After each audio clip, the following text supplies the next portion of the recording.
Alright, this is Vegeta8259, and I was digging through my closet the other day, and I actually came across a model kit that I haven't reviewed yet.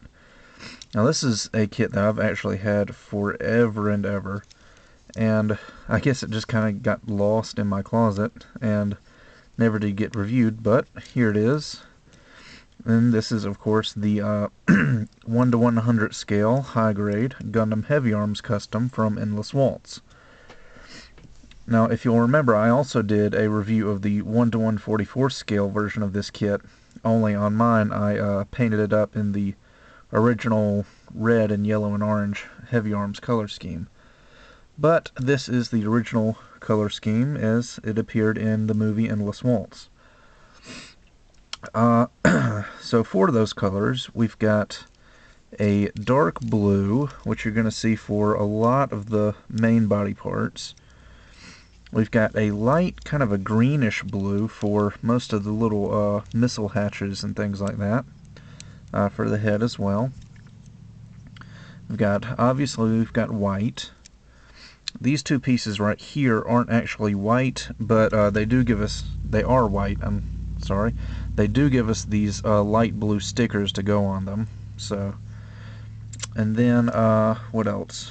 Oh yeah, gray, obviously, for the hands and the joints and things like that. And we've got, I think, just 4 yellow pieces. The 2 little spikes on the shoulders, the V-fin, and then the part that makes up the eyes is actually yellow. As you can see, the forehead camera is supposed to be yellow, and then they give us a green and black sticker for the eyes. You can probably just barely see it. But anyway, I think that's about it. Oh, they also give us these light green stickers to go into the little grooves of the armor, and they really tend to peel up, so I think painting would actually be a better alternative than using the stickers in the case of these little groove thingies. Anyway, for articulation, he's got a, I'm going to raise this camera up a little bit. He's got a ball joint head, so it can go forward and back, side to side, and it can rotate 360, but just barely. The chin kind of tends to get in the way.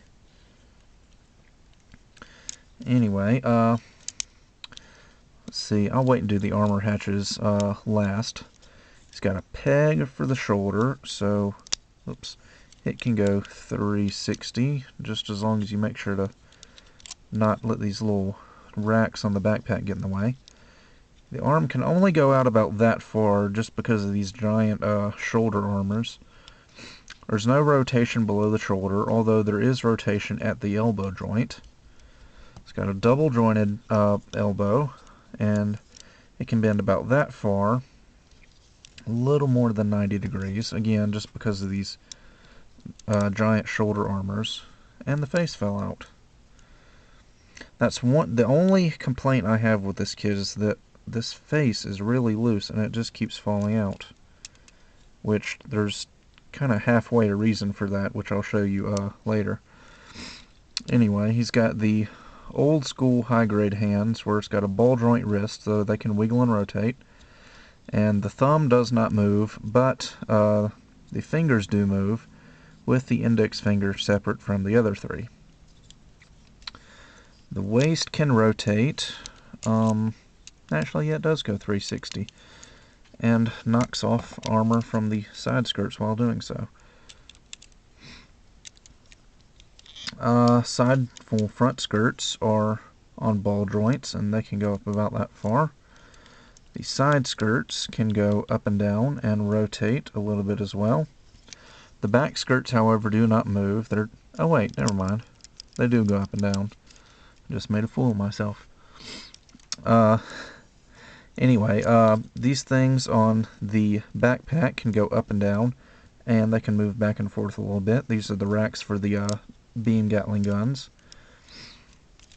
The hips are on ball joints, so the legs can go forward about that far. They can go backward about that far.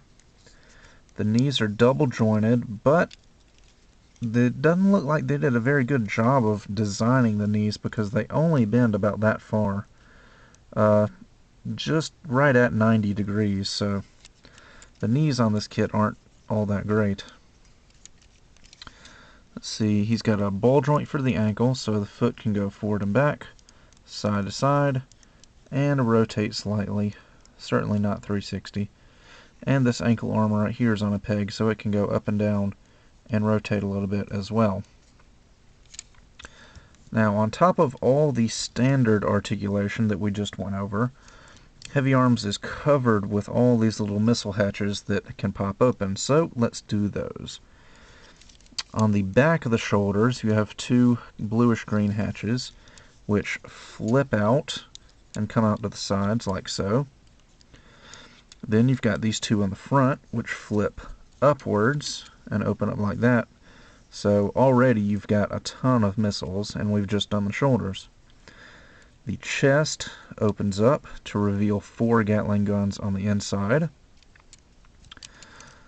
The side skirts have this little dark blue piece on the side, which slides out on both of them to reveal even more missiles. I accidentally pulled the side skirt off. There we go. So more missiles on the side skirts. And then I think my favorite part are the missile pods on the legs.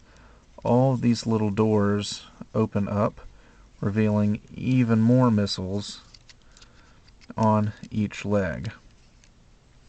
So that would be Heavyarms in, I guess you would call his full open mode. So definitely living up to his name. Now, the only weapons, well, his whole body's pretty much a weapon, but the only separate weapons he comes with are the 2 beam Gatling guns, which are actually, despite being pretty simple, and for being made in 1997, they actually look really nice. I can't really think of any complaints about them, so. Now, I'll go ahead and do this rack on the back of the backpack here. These things will come all the way down, and then you've got 2 little, not really pegs, they're like little hooks on the back of the Gatling gun, and they just fit right on there when I'm not dropping them. And you can mount both Gatling guns on the backpack like so. But I don't even recall Heavyarms using that backpack mount in the movie, because the entire time he had the guns in his hands using them. And there is a certain way that the guns have to go in the hands because they have 2 different handles right here, so just take note of that. Anyway, once you actually get the Gatling guns on the hands, they tend to stay pretty well.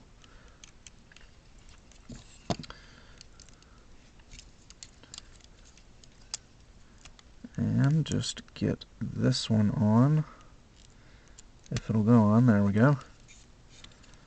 Alright.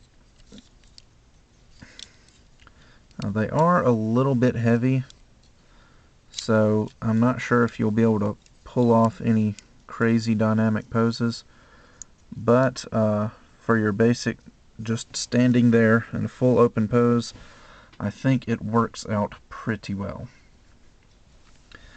Now, just 2 more little things. I mentioned earlier when Heavyarms' face fell off that there was a reason for that, and that's because he comes with 2 different faces, which I thought was a really nice little add-on.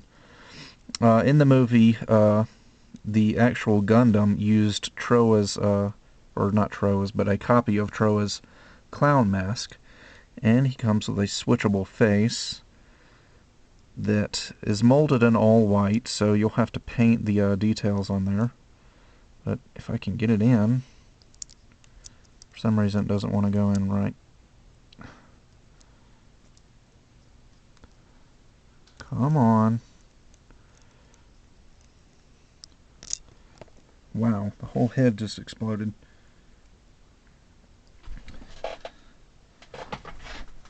don't know why this is being so stubborn. Anyway, the face goes on like that, and he has a spare face with the clown mask on it. Which, oh, there it goes. Yeah. After a minute of me fumbling around with it, it finally goes in. Anyway, so you can do that. The last accessory is a 1/20th, I believe. I think it's a 1/20th scale figure of Troa Barton, unpainted, with separate hair, so it's two different pieces. So, yeah, you can paint that and pose it beside your Heavyarms. So, I guess that about does it for this review. Definitely a great model kit. It's pretty cheap and good, really nice detail, so I definitely recommend it. And with that, I will see you guys next time.